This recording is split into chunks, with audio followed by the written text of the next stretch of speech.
नमस्कार. सिटी न्यूजच्या बुलेटिनमध्ये प्रेक्षकांचं मनपूर्वक स्वागत. आज दिनांक 26 एप्रिल 2026 वार रविवार. बातमीची सुरुवात करूया सुविचारमालेने. धैर्य ही सर्व कठीण परिस्थितीत स्थिर राहण्याची कला आहे. धैर्याने वाट पाहणाऱ्यांना अखेर यशाची साथ मिळते. आजचा सुविचार आपण बघितला. आता बघूया बातमीपत्रातील ठळक बातम्या. या हेडलाईन्सचे प्रायोजक आहेत बीटीपी यात्रा ग्रुप अमरावती.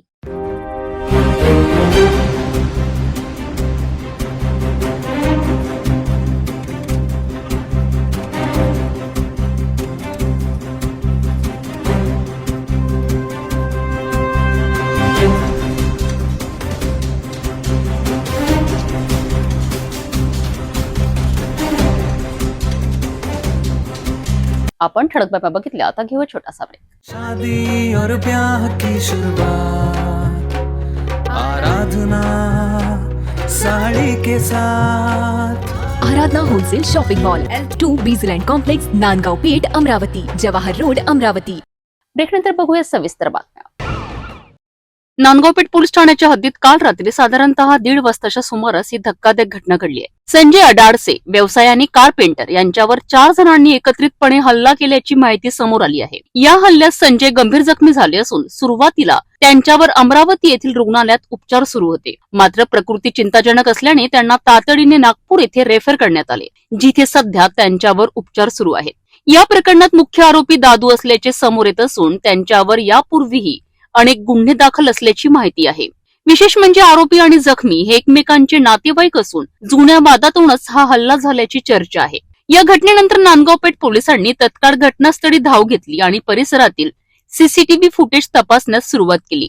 फुटेजच्या आधारे संशयितांची ओळख पटली असून आरोपींच्या अटकेकरिता पोलिसांची विशेष पथक रवाना करण्यात आले आहे.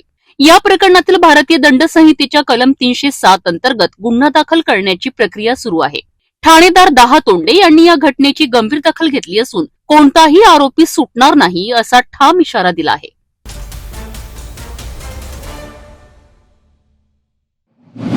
एप्रिल महिन्यातच तापमानाचा पारा चढलाय आणि अमरावतीत उष्णतेचा कहर सुरू झालाय. एक छोटीशी चूक आणि तुमचं आरोग्य धोक्यात येऊ शकतं. अमरावती शहरात सध्या उष्णतेची तीव्रता मोठ्या प्रमाणात वाढली आहे. दिवसभर तापमान वाढत असून उष्माघाताचा धोका गंभीर बनला आहे. याच पार्श्वभूमीवर वैद्यकीय आरोग्य अधिकारी डॉक्टर विशाल काळे यांनी नागरिकांना सतर्क राहण्याचे आवाहन केले आहे. दुपारी 12 ते 3 हा वेळ सर्वात धोकादायक. या वेळेत शक्यतो घराबाहेर पडू नका. अत्यावश्यक काम असल्यासच बाहेर जा. बाहेर जाताना डोके झाका, टोपी, कॅप, गॉगल किंवा ओढणी वापरा. हलके आणि सैल सुती कपडे परिधान करा. दिवसभर भरपूर पाणी प्या. ORS, ताक, लस्सी, लिंबू पाणी, नारळ पाणी हे तुमचं शरीर थंड ठेवतात. मद्यपान, जास्त चहा, कॉफी आणि कोल्ड ड्रिंक्स टाळा. उन्हात काम करण्याकरिता विशेष सूचना. दर काही वेळाने सावलीत विश्रांती घ्या. ओल्या कापडाने डोके झाका. शक्य असल्यास सकाळी किंवा सायंकाळी काम करा. लहान मुले, ज्येष्ठ नागरिक, गर्भवती महिला या गटाने विशेष काळजी घेणे अत्यावश्यक आहे. जर कोणाला चक्कर, डोकेदुखी, मळमळ, उलटी, अशक्तपणा किंवा बेशुद्धी जाणवत असेल तर त्वरित सावलीत जा. कपडे सैल करा. थंड पाणी वापरा. पाणी किंवा ORS द्या. परिस्थितीच गंभीर वाटल्यास त्वरित जवळच्या रुग्णालयात दाखल करा. उष्णताही दिसत नाही, परंतु तिचा परिणाम घातक ठरू शकतो. म्हणून सावध राहा. स्वतःची आणि आपल्या कुटुंबियांची काळजी घ्या.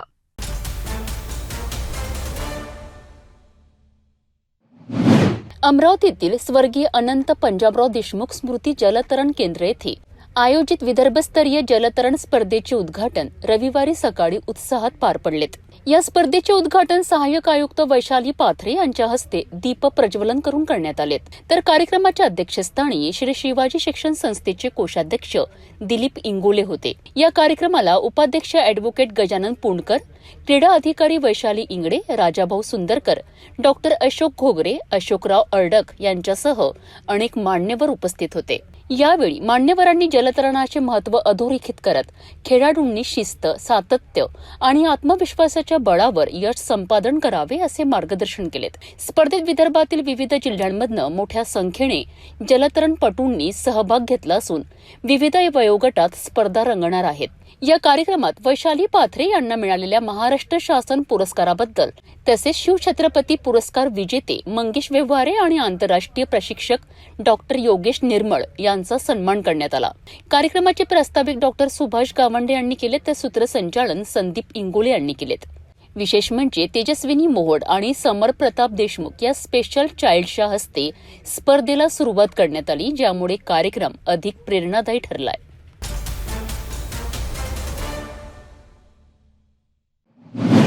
सेवा, त्याग आणि समर्पण ही फक्त शब्द नाहीत, तर काही लोकांसाठी तीच जीवनशैली असते आणि याच विचारातून जेवणनगरमध्ये उभा राहिला एक प्रेरणादायी उपक्रम। राष्ट्रीय स्वयंसेवक संघाच्या शताब्दी वर्षानिमित्त 100 सेवा उपक्रम या संकल्पनेतून भव्य मोफत रोग निदान आणि औषधोपचार शिबिराचे आयोजन करण्यात आले। स्थळ होतं श्री विठ्ठल रुक्मिणी मंदिर संस्था जेवणनगर आणि प्रतिसाद अभूतपूर्व। तब्बल 400हून अधिक रुग्णांनी या शिबिराचा लाभ घेतला। या उपक्रमामागे होते समाजसेवक चंद्रकुमार लप्पीसेठ जाजोदिया, ज्यांनी समाजासाठी पुढाकार घेत आरोग्य सेवा घराघरात पोहोचविण्याचा संकल्प केलाय। मैं इतना ही कहना चाहूँगा कि हमने एक संकल्प किया है कि इस वर्ष हम 100 कार्यक्रम लेंगे। मुझे खुशी है अभी तक हम लोग 18 कार्यक्रम ले चुके हैं और ऐसे ही छोटे छोटे पर्यावरण पे पूरे बरसात के सीजन में कार्यक्रम करेंगे। और यह जो वैद्यकीय सेवा का कार्यक्रम है निःशुल्क, जिसमें हम लोग केवल पेशेंट की जाँच नहीं करते हैं, हम लोग इसमें शुगर की भी जाँच करते हैं, ब्लड प्रेशर की भी जाँच करते हैं, बाकी भी डेंटल चेकअप भी करते हैं, आँखों की भी चेकअप करते हैं और जरूरत पड़ने पर निःशुल्क चश्मे और निःशुल्क दवाइयाँ सभी को दी जाती है, जो भी आवश्यक दवाई है। विशेषकर लोगों में शुगर का प्रमाण बढ़ रहा है, गर्मी का समय, ब्लड प्रेशर बढ़ रहा है, ये हमने मार्क किया है। मैं पूरी टीम का आभारी हूँ, हमारे डॉक्टर लोगों की, और हमें जो यहाँ पे इस काम में सहयोग दिया। और मैं आगे भी इसी तरीके से हमारा ये 100 कार्यक्रम का मिशन चलता रहेगा। कार्यक्रमाच्या सुरुवातीला उपस्थित मान्यवर आणि डॉक्टरांचे पुष्पगुच्छ देऊन स्वागत करण्यात आले। तसेच शिबिर यशस्वी करण्याकरिता अहोरात्र मेहनत करणाऱ्या कार्यकर्त्यांचा सन्मानही करण्यात आला। या शिबिरात धन्वंतरी रुग्णालयाच्या डॉक्टर साक्षी जिंतूरकर यांच्या मार्गदर्शनाखाली अनुभवी डॉक्टरांच्या टीमने रुग्णांची तपासणी केली। जनरल फिजिशियन, नेत्ररोग, हाडांचे विकार, दंत तपासणी अशा विविध आजारांवर उपचार करण्यात आले।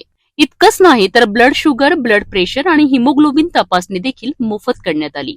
सकाळपासूनच नागरिकांची मोठी गर्दी, प्रत्येकाच्या चेहऱ्यावर एकच भावना, आरोग्य सेवा आता आपल्या दारी आली। जेव्हा समाजासाठी काम करण्याची भावना असते तेव्हा अशा उपक्रमातून हजारो लोकांच्या आयुष्यात बदल घडतो।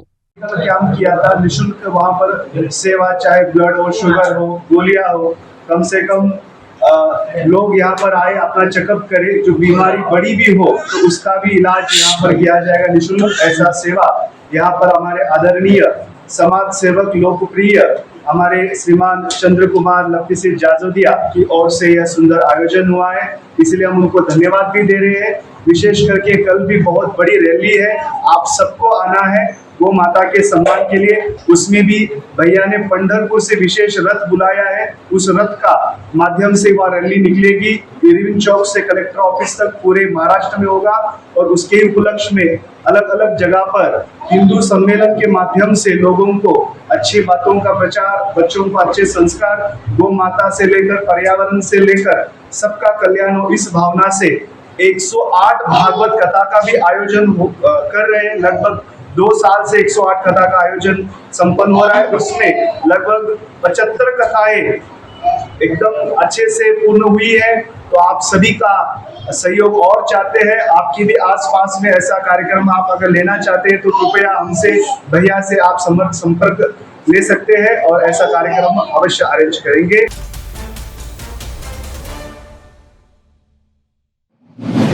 अमरावती शहरात कचऱ्याच्या समस्येने गंभीर रूप धारण केलंय। गल्ल्यांपासून मुख्य रस्त्यांपर्यंत सर्वत्र कचऱ्याचे ढीग साचलेले दिसत आहेत। यातच आता एक धक्कादायक प्रकार समोर आला आहे। लालखडी रोड परिसरातील 2 कब्रस्तान, एक लहान मुलांचे आणि एक मोठ्यांचे, हे दोन्ही ठिकाण आता अक्षरशः कचऱ्याच्या कंपोस्ट डेपोमध्ये रूपांतरित झाले आहेत। नागरिकांच्या मते कचरा ठेकेदारांनी कोणतीही संवेदनशीलता न ठेवता या पवित्र जागांवर कचरा टाकण्यास सुरुवात केली आहे। अब हम मौजूद है लालखड़ी के कब्रिस्तान में, जो अभी हमने अंदर एंटर किया है। आप हमारे कैमरे से हमने वीडियोस देख सकते हैं आप। हम बड़े कब्रिस्तान में हैं लालखड़ी के। यहाँ पर पिछले 2021 और 22 के बीच में 50 लाख रुपए की निधि पास हुई थी। जो यहाँ पर एमआईएम के नगर सेवक थे, गट नेता थे, उन्होंने कब्रस्तान के लिए, दोनों कब्रस्तानों के लिए निधि पास की थी। लेकिन पिछले 2021 से 19 से अभी तक के यहाँ पे कब्रस्तान में ना वजू खाना है, ना महिलाओं, ना आने वालों के लिए कोई शौचालय का इंतज़ाम है। इस काम को अधूरा छोड़ दिया गया है, जो काम 5 साल से आज तक बन पड़ा है। अब बताइए, जो लोग अंतिम संस्कार में आते हैं, जो लोग मैयतों में आते हैं, वो लोग तारत के लिए कहाँ जाए, पेशाब के लिए कहाँ जाए, पैखाने के लिए कहाँ जाए, वजू खाने बंद पड़े हुए हैं। क्या क्या प्रशासन क्या करना चाहता है? क्या एक मरने वालों के लिए प्रशासन के पास में सुविधा नहीं है? बताइए, इतने लोग, इतने प्रतिनिधि चुन के दे रहे हैं लोग इतने धूप में इसमें जाके वोट करते हैं कि हमारा एक प्रतिनिधि अच्छा हो, हमारा काम करे, प्रशासन से हमारे लिए निधि लाए, हमारे स्वास्थ्य का ख्याल रखे। आप एक इस तरफ देखिए कब्रस्तान की क्या हालत हो चुकी है। अभी हम आपको बताएंगे, वजू खाने हैं इस तरफ, और इसका काम जो है ये देखिए, पिछले 4 सालों से ये जो काम है ये बंद पड़ा है। अब देखिए, ये पिछले 4 सालों से, पूरा कैमरा लीजिए इस तरफ, पूरे 4 सालों से बन के पड़ा है। ये वजू खाने के लिए है, दोनों साइड देखिए। अब इस साइड देखिए, ये यहाँ पे जो कब्रस्तान में लोग मैयत में आते हैं, अंतिम संस्कार में आते हैं, वो पेशाब के लिए, पैखाने के लिए कहाँ जाएंगे? बताइए। अब ये ना पानी की व्यवस्था है। अब कब्रस्तान का ये हाल है, बताइए, कब्रस्तान की ये हाल है तो जीती जी लोगों के क्या हाल होंगे? अभी गंदगी देखिए इस तरफ, लोग क्या करते हैं, इसी जगह आते हैं, तारत करते हैं, क्योंकि जो चीज़ इमरजेंसी की है उसे तो कहीं रोका नहीं जा सकता। तो कहीं ना कहीं प्रतिनिधियों की जो है बहुत गलती नजर आ रही है इसके अंदर। प्रशासन ने इस और ध्यान देना चाहिए और इन निधि को रिपीट करना चाहिए और इस काम में इस पैसे को लगाना चाहिए। आज हमारे साथ स्थानीय लोग हैं कब्रस्तान में, आइए उनसे भी जानते हैं। ये जो काम है अभी के पीरियड में 4 साल का अरसा हो गया। इस काम को चालू कराए थे अब्दुल नाजिम भाई ने जी, और ये इमाम के गढ़ नेता, जी। उन्हीं ने ये निधि लाए थे और उन्हीं के जरिए में ये काम चालू हुआ। अल्लाह का शुक्र है कि ईदगाह आले कब्रस्तान का उन्होंने काम मुकम्मल तौर पे थोड़ा बहुत कर दिए थे, मगर वहाँ का भी अभी काम पेंटिंग है। मगर अफसोस मुझे इस बात का होता कि मैयत के अंदर 1500 लोग डेली आते रहते और मैयतें होते रहती। लोग आने के बाद में देख के जाते, मगर इसको लेकर कोई आवाज़ उठाने को तैयार नहीं है। तो जैसा मेरे कहने का मतलब ये है कि भाई कौम कौन सी नींद में सो रही है? कौम ने इसके लिए आवाज़ उठाना चाहिए कि बोलना चाहिए कि ये ज़रूरत की जो चीज़ें हैं तुम वो मुकम्मल पूरी क्यों नहीं कर रहे? विशेष म्हणजे 13 एप्रिल रोजी अमरावती महानगरपालिकेच्या आमसभेत हा मुद्दा उपस्थित करण्यात आला होता। मात्र नागरिकांचा आरोप आहे की हा विषय प्रभावीपणे मांडण्यात नगरसेवकांना अपयश आलेत। अध्यक्ष महोदय, आता 50 प्रस्ताव क्रमांक 50 लालखडी रोड रील 3 स्मशानभूमीच्या सौंदर्यीकरण करणे व 2 स्मशानभूमी 3 शेड लावण्याबाबत चर्चा करून निर्णय घेणे।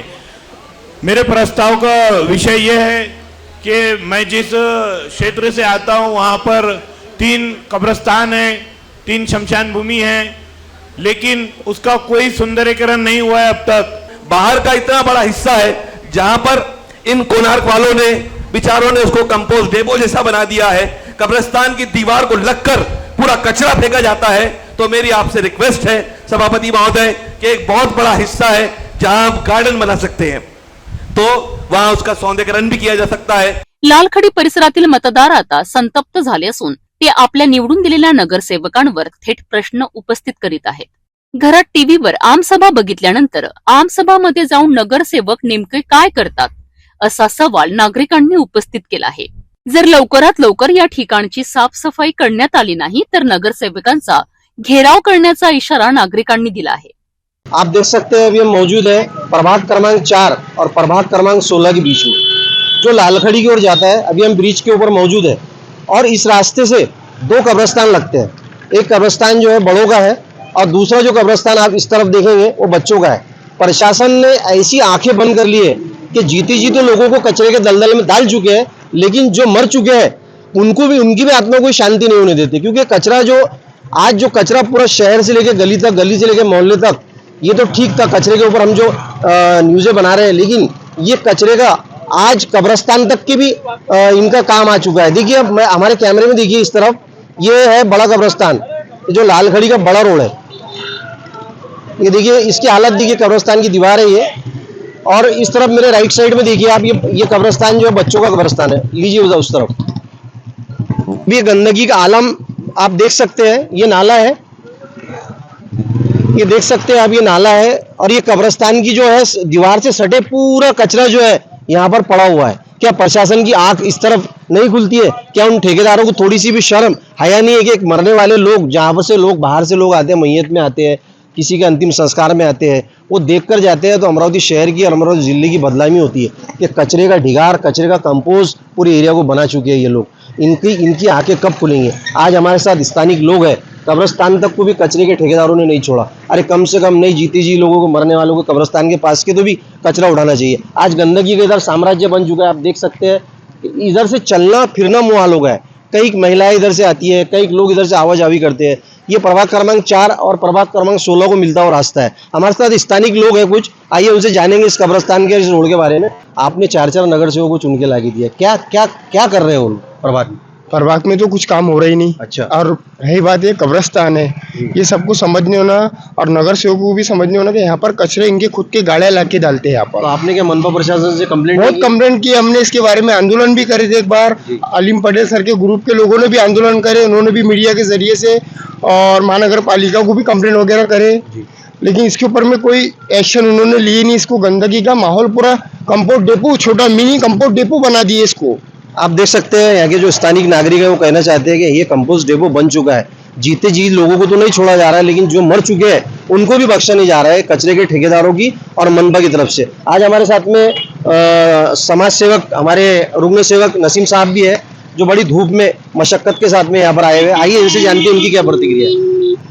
मैं प्रभाग क्रमांक 16 में रहता हूँ और इस प्रभाग से हम लोग ने इलेक्शन भी लड़ा है, लेकिन प्रभाग के अंदर इतनी मुकद्दस चीज होने के बावजूद कब्रिस्तान, जिसे यानी आखिरी मुकाम बोला जाता है कब्र का, लेकिन वहाँ पे इतनी गंदगी, क्या छोटा कंपोस्ट डिपो बन चुका है। और जो यहाँ के संबंधित अधिकारी है तो वो इसके ऊपर में कार्रवाई नहीं करते हैं। बार बार ये चीज़ होती रहती है और यहाँ हमेशा कचरा का अंबार लगा रहता है। और जो यहाँ के जो कारपोरेटर है, ये ऑलरेडी खुद अभी इस प्रभाग के अंदर कुछ ध्यान ना देने की वजह से इतनी ज़्यादा तकलीफ पहुँच चुकी है। क्या लोग हमेशा आए दिन सोशल मीडिया पे एक एक वीडियो आपको देखने को मिल रहा है।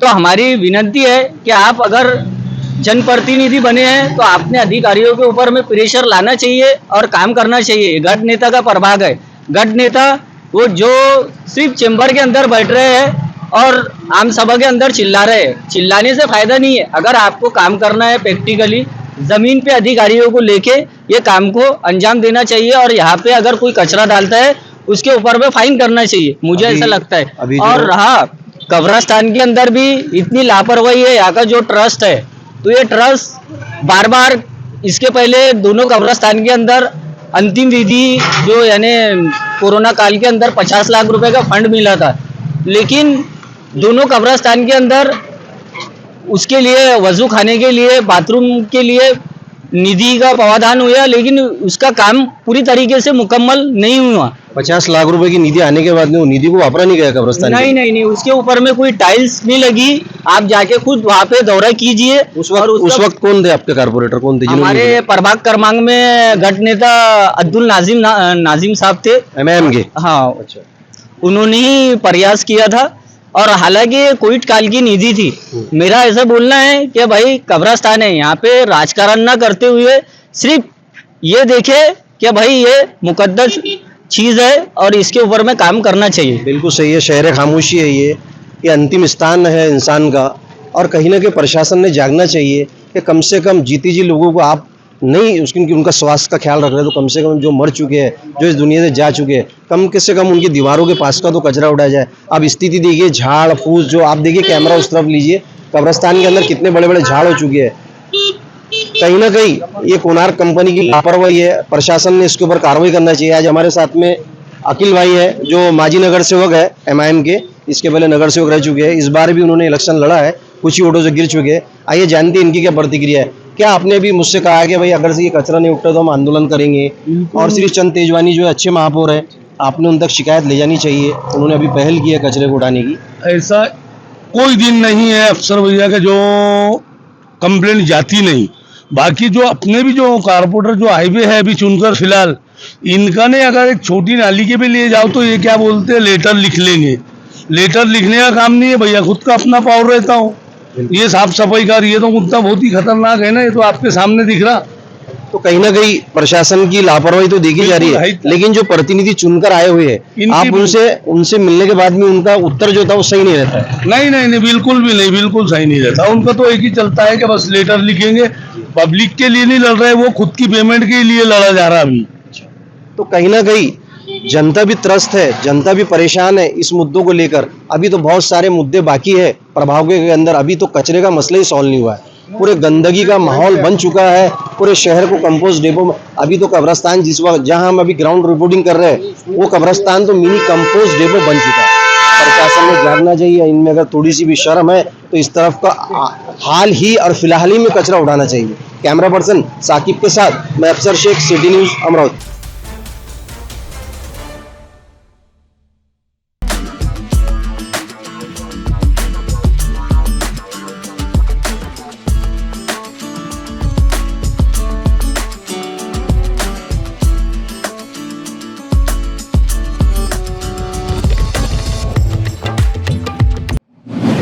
बडनेरा प्रभाग क्रमांक 22 शिवाजीनगर आणि रज्जानगर इथे परिस्थिती इतकी बिकट झाली आहे की नागरिकांच्या आरोग्याशी सरळ खेळ सुरू आहेत।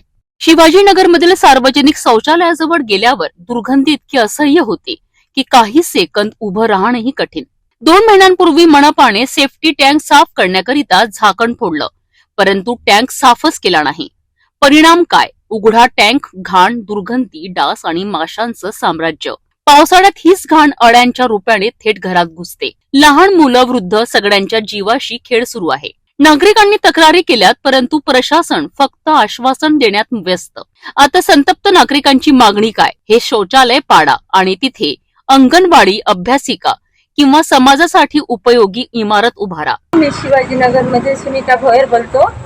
आम्हाला संडासापासून खूप त्रास आहे। इथं फोडफाड करून ठेवलं, कोणी दुरुस्ती नाही करून राहिलं। आमचं इथं राहणं आहे, बाहेर बसणं आहे, पण आम्हाला त्रास होऊन राहिला याच्यापासून।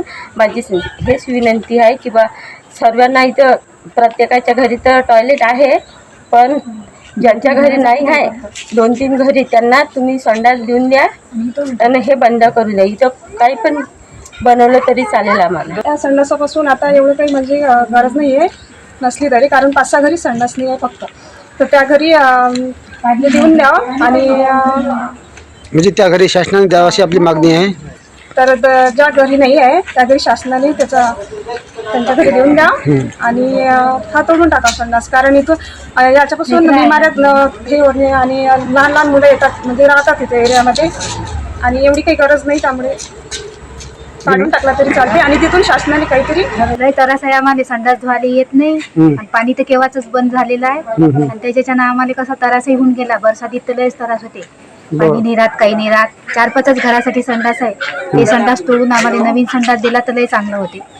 लोक केलंही नाही घेत, हे म्युन्सिपाल्टी वाले ना धुवायला येत ना काही नाही आणि बोललं तर म्हणते आम्ही नेहमीच येतो आणि येतही नाही। 8 दिवसाच्या नंतर बोलीनं असं येते ना, येतही नाही। बोलतो काही कार्यक्रम होऊ शकतो, एखादा गरीबाचा लग्न बिग्न करायसाठी एखादा हॉल बनवू शकता तुम्ही, कोणाचा लहान गरीबाचा कार्यक्रम होते, मुलांसाठी खेळण्यासाठी पण थोडंसं करून द्यायला। आता वळूया रज्जानगरकडे। इथलं चित्र तर आणखी भीषणच। तुटलेले दरवाजे, उडालेलं टीन, फुटलेले सीट्स, पाणी नाही, वीज नाही, म्हणजे शौचालय नावालाच। परिणामी नागरिक उघड्यावर शौचास जाण्यास मजबूर। महिलांची अवस्था तर विचारायलाच नको, रात्रीच्या वेळी जीव मुठीत धरून बाहेर जावं लागतं। हा फक्त अस्वच्छतेचा प्रश्न नाही, हा आहे सुरक्षेचा, सन्मानाचा आणि आरोग्याचा प्रश्न। स्वच्छ भारत, हागणमुक्ती शहर हे फक्त बॅनरवरच का? जमिनीवर मात्र घाण आणि निष्काळजीपणा। नागरिकांनी स्पष्ट इशारा दिला आहे, तात्काळ उपाययोजना नाही केल्या तर मनपा प्रशासनाविरोधात तीव्र आंदोलन उभं राहील। बस मांग है हमारी कि बस जैसे पहले संडास थी वैसे संडास हमारे को बनाए दिया जाए। संडास सफा करे, रोज आना चाहिए सर, पानी उनको देना चाहिए हमें। और बस हमारी एक ही मांग है, बस संडास हमें होना चाहिए। हमारी लेडीज़ों को मैदान में जाने की परेशानी होती है, जो बुढ़े हैं, छोटे छोटे बच्चे हैं, सब। अमरावती महानगर पालिका के और हमारे 22 नंबर प्रभाग क्रमांक 4 के चारों ही नगर सेवक को इस सिटी न्यूज़ चैनल के माध्यम से मैं अपील करना चाहता हूँ और सभी को बताना चाहता हूँ कि हमारी जो बस्ती है, मदारी बस्ती है, एक रजा नगर में विमुक्ति भटकी जमाती के जो लोग रहते हैं, पहले जो कुलकर्णी साहब थे उनके नेतृत्व में ये संडास काफ़ी अच्छी रही थी। और आज ये संडास का आप हाल देखो कि जहाँ पर लेडीज़ भी नहीं जा सकती, आदमी भी नहीं जा सकते, बच्चे भी नहीं जा सकते। और जो जितनी हमारी जो मोहल्ले में लेडीज़ है तो ये 1200 घर की 1200 कुटुंब यहाँ पर में छोटे बड़े लोग रहते हैं। हमारी ऐसी मांग है कि हमारे जो चारों नगर सेवक जो चुनकर आए, जिनको हमने चुनकर लाया, ये चारों नगर सेवक से हमारा निवेदन है कि ये संडास पिछली तरह की तरह सुधरना चाहिए। इसमें सभी लेडीज़ और सभी लोग संडास के लिए जाना चाहिए, टैंकर पानी का आना चाहिए। तो ये सब संडास जो बनी थी साहब, अब 10 साल तो हो गए समझो उसको बनी थी, पर उसमें पानी की व्यवस्था नहीं है। टैंकर से पानी लाके डालते थे बच्चे, वो कचरा मट्टी होता वो पानी बहता नहीं, उसको सही सफाई नहीं। थोड़े दिन आए बेचारे, उन्होंने सही सफाई करे थोड़ी बहुत, फिर उन्होंने अभी पीछा छोड़ दिए। फिर उसमें कोई लेट नहीं, नल नहीं, कोई हर गाँव में जाकर देखो, खेड़े में जाकर देखो तो नल में, ये संडास में नल है, लेट है, उजाला है। शान से इंसान है तो साहब हमारी ज़िंदगी ऐसा हम कब तक जाएंगे, ये मैदान में हम कब तक जाएंगे।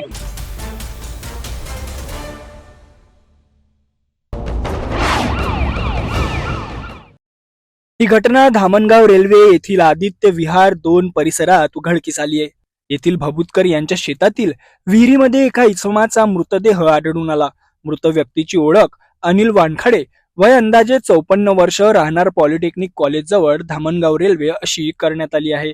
मिळालेल्या माहितीनुसार अनिल वानखडे हे शनिवारी घरातून बाहेर पडले होते, मात्र त्यानंतर ते घरी परतलेच नाहीत। कुटुंबियांनी याबाबत दत्तापूर पोलीस ठाण्यात हरवल्याची तक्रार दाखल केली होती। दरम्यान रविवारी सकाळी शेतातील विहिरीमध्ये मृतदेह आढळून आल्याची माहिती समोर आली आणि परिसरात एकच खळबळ उडाली। घटनेची माहिती मिळताच दत्तापूर पोलिसांनी घटनास्थळी धाव घेत मृतदेह बाहेर काढला। पंचनामा करून मृतदेह शवविच्छेदनासाठी ग्रामीण रुग्णालयात पाठवण्यात आला। मृत अनिल वानखडे हे व्यवसायाने सुतारकाम करत होते। त्यांच्या पश्चात पत्नी, एक मुलगा, एक मुलगी असा परिवार आहे। या घटनेमागील नेमके कारण अद्याप स्पष्ट झाले नसून आत्महत्येचा संशय व्यक्त केला जात आहे। या प्रकरणाचा पुढील तपास दत्तापूर पोलीस करत आहेत। या दुर्दैवी घटनेमुळे संपूर्ण परिसरात शोककळा पसरली असून नागरिकांमध्ये हळहळ व्यक्त केली जात आहे।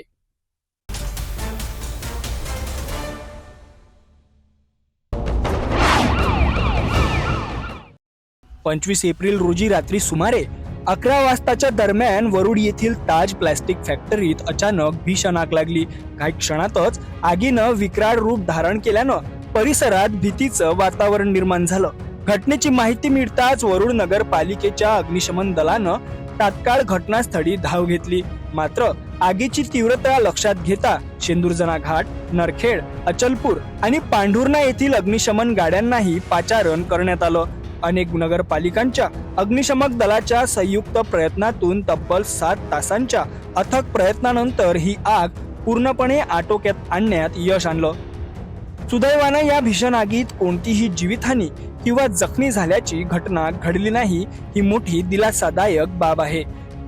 दरम्यान आगीचे प्राथमिक कारण शॉर्ट सर्किट असल्याचा अंदाज व्यक्त केला जात आहे, मात्र नेमकं कारण आणि नुकसानाचा तपशील अद्याप समोर आलेला नाही। प्रशासनाकडून पुढील तपास सुरू आहे।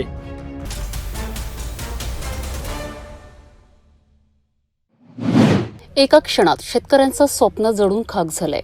वाशिम जिल्ह्यातील एक धक्कादायक घटना जिथे आगीने अक्षरशः उद्ध्वस्त केलं आहे संपूर्ण सिंचन व्यवस्था। वाशिमच्या मंगरुळपीर तालुक्यातील बोरवा बुद्रुक शिवारात दुपारी एक मोठी दुर्घटना घडली आहे। महिला शेतकरी शशिकला दबडे यांच्या शेतात अचानक आग लागली। या आगीत शेतातील सोलर पंप, पाईपलाईन आणि ड्रीप सिंचनाचे संपूर्ण साहित्य जळून खाक झालेत। आगीची तीव्रता इतकी होती की काही क्षणातच सर्व काही भस्मसात झालेत। यामुळे या महिला शेतकऱ्यांची लाखोंचे आर्थिक नुकसान झाले आहे।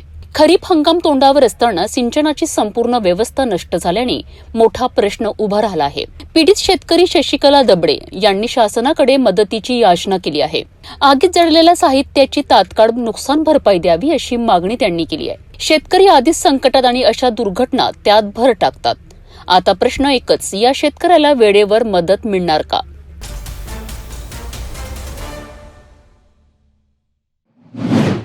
यवतमाळ येथील नारंगी नगरच्या मागील बाजूस असलेल्या गायत्री माता मंदिर परिसरात पर्यावरण संवर्धन आणि पक्षी संरक्षणासाठी एक अभिनव उपक्रम राबविण्यात आला. वाढत्या तापमानामुळे आणि पाण्याच्या नैसर्गिक स्रोतांच्या कमतरतेमुळे पक्ष्यांचे प्रमाण घटत असल्याचं दिसून येत आहे. या पार्श्वभूमीवर टाकाऊ मातीपासून पक्ष्यांसाठी पाणी पात्र तयार करण्यात आले असून त्यांना जाणीव असं नाव देण्यात आलं आहे. विशेष म्हणजे या उपक्रमात लहान मुलांचा सक्रिय सहभाग घेण्यात आला आहे, ज्यामुळे त्यांच्यात पर्यावरणाबाबत जागरूकता निर्माण होत आहे. दरवर्षीप्रमाणे यंदाही मोठ्या प्रमाणात पाणी पात्रांची निर्मिती व उभारणी केली जाणार आहे. संस्थेच्या सदस्यांनी नागरिकांना आवाहन केलं आहे की त्यांच्याजवळ वेस्ट मटेरियल असल्यास ते संस्थेला द्यावं, जेणेकरून अधिकाधिक पाणीपात्र तयार करता येतील. या उपक्रमात संदीप भाऊ बेलकेळे, सर्पमित्र दिनेश तिवाडे, लकी घरत आणि पर्यावरण प्रेमी राहुल भाऊ दाभाडकर यांनी सक्रिय सहभाग नोंदवला.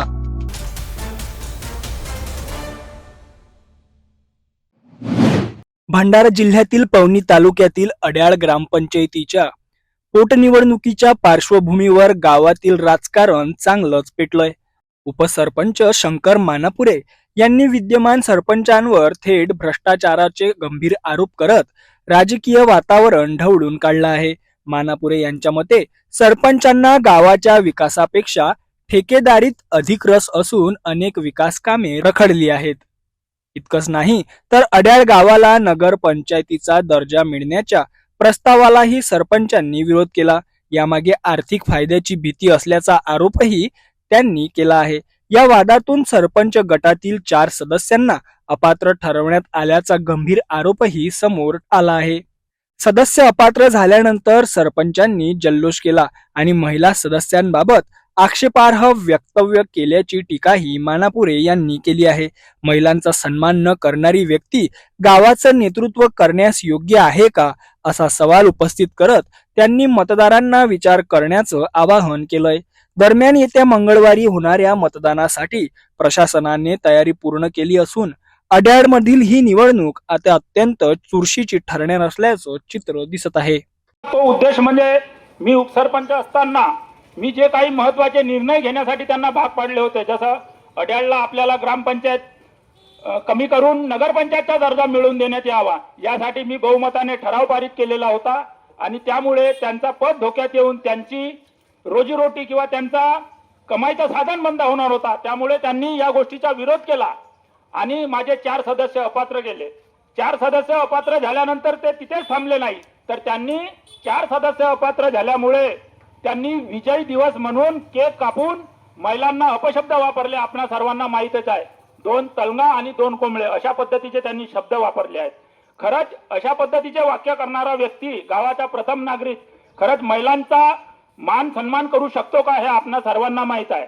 त्यांनी 3.5 वर्षामध्ये फक्त आणि फक्त पैसे कमावण्यासाठी भ्रष्टाचार केला आणि तो भ्रष्टाचार मी उघडकीस सुद्धा आणला. परंतु आपणा सर्वांना माहीत आहे, माननीय जिल्हाधिकारी साहेबांनी जो निर्णय दिला आणि त्यांना जो अपात्र केले, परंतु ते विभागीय आयुक्त मध्ये जाऊन त्यांनी त्यावर स्थगिती आणली आहे आणि ती स्थगिती कशामुळे मिळाली हे सुद्धा आपणा सर्वांना माहीत आहे. तर जो सरपंच गावाच्या समस्येकडे लक्ष देत नाही, म्हणजे आपल्या ज्या बेसिक गरजा आहेत, ज्या मूलभूत गरजा आहेत, वीज, पाणी आणि साफसफाई, याकडे त्यांची कधीही लक्ष राहत नाही. त्यांची लक्ष जी असते ते फक्त आणि फक्त ठेकेदारी करण्यासाठी. 3.5 वर्षामध्ये सरपंच महोदयांनी माझ्या मते कमीत कमी 1 करोड रुपयाचा भ्रष्टाचार गावामध्ये केलेला आहे. स्वतःचे बिलं वापरून त्या बिलाची उचल केलेली आहे. म्हणून त्यांना गावाच्या समस्येशी काही घेणे देणे नाही. तुम्हा सर्वांना विनंती आहे, तुम्हाला सरपंच साहेबासोबत जर काही एखादा काम पडला तर खरंच त्यांना तुम्ही फोन लावा, ते तुमचा फोन स्वीकारत नाही. पण मी सांगतो, मला कोणीही जरी फोन केला तरी पण मी त्यांचा फोन स्वीकारलेला आहे किंवा रिटर्न कॉल केलेला आहे. म्हणून आपण सर्वांना मी एकच विनंती करतो, आता मंगळवारला जो आपल्याला मतदान करायचं आहे तो विचारपूर्वक करून मतदान करा आणि माझ्या पॅनलचे जे 4 उमेदवार उभे आहेत त्या 4 उमेदवारांना भरघोष मताने विजयी कराल हीच आपल्या समोर मी विनंती करतो.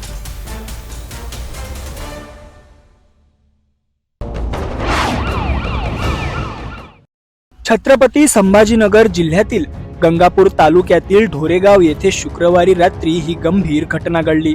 नवाब आदम शेख वय 22 यांच्या फिर्यादीवरून त्यांचे वडील आदम शेखलाल शेख वय 55 यांच्या विरोधात गुन्हा दाखल करण्यात आलाय.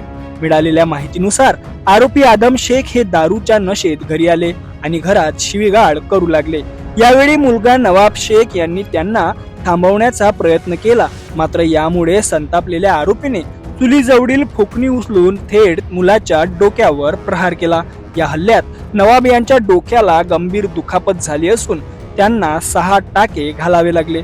दरम्यान मुलाला वाचवण्यासाठी पुढे आलेल्या आई जास्मीन आदम शेख वय 50 यांनाही आरोपीने फुकणीने मारहाण करून जखमी केलं.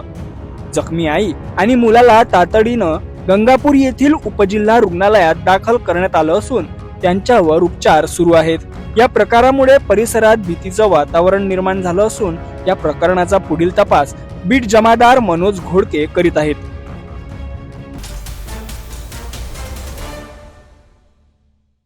जाता जाता पुन्हा एकदा आजच्या ठळक बातम्या. या हेडलाईन्सचे प्रायोजक आहेत बीटीपी यात्रा ग्रुप अमरावती.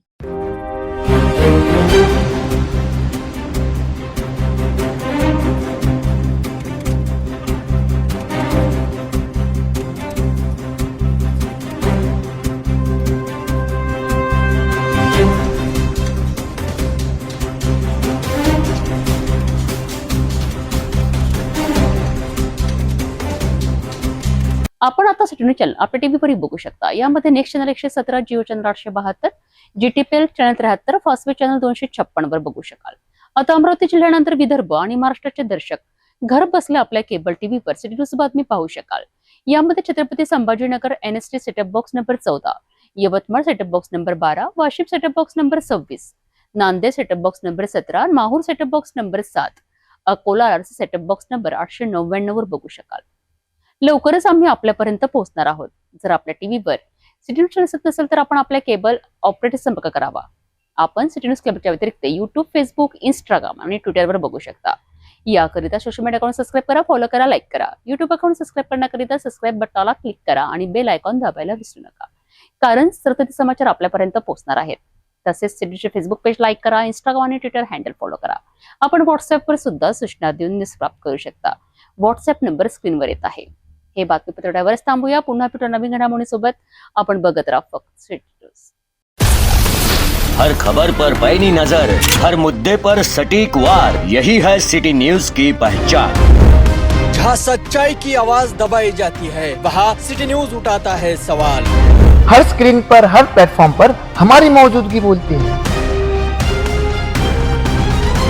सिटी न्यूज हमेशा सच के साथ.